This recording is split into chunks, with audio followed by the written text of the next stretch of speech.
पीछे हो गए। अब तक तो कहा जा रहा था कि आप काफी मतों से आगे ऐसे एक सामान्य बात में कहने से ये कहा जा सकता है नीचे कीजिए। कि हम लोगों ने जनता के बीच जो गया तो जनता ने जिस ढंग से हम लोग को बात रखना चाहिए नहीं रख सके, लेकिन कई रीजन जो है अच्छा काम करने के बाद भी जब कुछ चीज़ें कुछ फलाफल नहीं आता है तो उसके पीछे कई तरह के कारण होते हैं।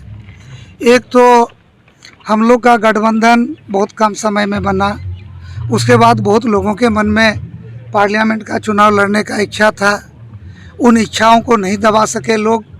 और दूसरा जो उन लोगों के साथ जो सहयोगी थे वो लोग भी, खास करके कटिहार शहर में आप लोगों को मालूम ही होगा, सबको मालूम है, भारतीय जनता पार्टी और जनता दल यूनाइटेड के नेताओं को भी मालूम है। और हम लोगों ने कोशिश भी किया कि जिस ढंग से लोग कोई नोटा के बारे में कोई कुछ इन सब बातों से भी हमको लगता है कि जनता में कुछ कन्फ्यूजन आया, लेकिन हम ओवरऑल हम ये कह सकते हैं कि कटिहार की जनता ने हम लोग को मजबूती से वोट दिया। हम लोग बढ़िया से लड़ाई लड़े और हमारे जो कार्यकर्ता हैं, हमारे जो सहयोगी हैं, उन लोगों ने बड़ी मेहनत की और सब लोग मजबूती से लड़े और कुछ बातें हमने आपको बता दिया है। अब इसकी समीक्षा होगी और जो हमारे गठबंधन के नेता है वो लोग समीक्षा करेंगे।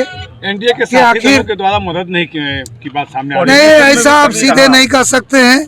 हम लोगों ने भरपूर कोऑर्डिनेशन किया, सारा चीज़ है और ये लोकतंत्र है। लोग अपने जो है सोच विचार और इच्छा के अनुसार मत देते हैं और उसके अनुसार वोट हुआ है। लेकिन वोट हम लोग का बढ़ना चाहिए था।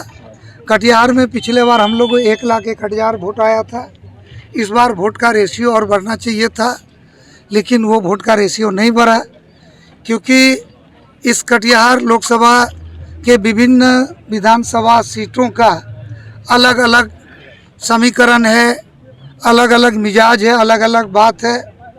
और कटिहार हमारा नगर है, नगर का विधानसभा है, तो हमको लगता है कि सबसे बड़ी कमजोरी हम लोग को यहाँ आई है। नहीं, ठीक है, बलरामपुर में तो हम लोग को पहले भी कम मत आता था, इस बार तो वोटर बढ़ा भी है और किस आधार पर वोट हुआ आप लोग को भी मालूम है। तो घर होने से घर की बात थोड़े है। तो वहाँ जो हमारे वोटर थे, हमारे मतदाता थे, उन्होंने मजबूती के साथ वोट दिया है और उन मतदाताओं का मैं हृदय से धन्यवाद करता हूँ, आभार करता हूँ। और कटिहार जिला के उन कार्यकर्ताओं का जिन्होंने 2024 लोकसभा में अपना पूरा समय इस लोकसभा चुनाव में दिया और मजबूती से लड़े, हम उन लोग का भी धन्यवाद करते हैं। कितना अंतर से हार जीत हुई है? हार जीत हुई हम तो अभी जा ही रहे, अभी तो इन कर ही रहे, काउंटिंग होगा और जो फलाफल आएगा वो निकलेगा।